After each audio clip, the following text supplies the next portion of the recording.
Менә бүген шушы Казан үзәгендә нәрсә эшлисез? Ни өчен чыктыгыз монда? Нинди максаттан җыелдыгыз?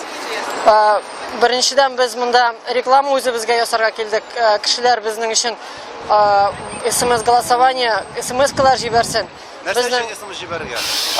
Без җиңеп кайтырга тиешбез. Иртәгә китәбез Мәскәүгә, анда репетициялар белән 27 апрельдә безнең финал була. 3 шәһәр катнаша: Нижний Новгород, Ростов-на-Дону и Казан.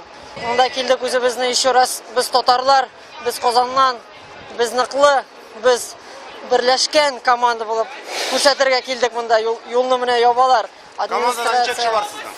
Командада безне 100 кеше. Шуларның арасында ничәсе татар? Яртысы татарлар, күбесе сөйләшә белмәсәләр дә үзләрен татар итеп, без Казаннан дип, без көчле дип, без олы кеше дип саныйлар. Җиңәчәгезгә ышанасызмы?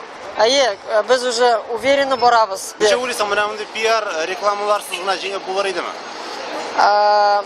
Барыбер пиар күрсәтү кешегә кирәк, чөнки безнең җиңү, безнең победа үзебездән генә тормый. Ул бөтен халык, бөтен татарлар, бөтен кешеләр буенча тора. Ничек алар SMS голосование җибәрәләр, ничек алар безгә надежда бирсәләр, без шулай дип җиңәбез, берләшсәк.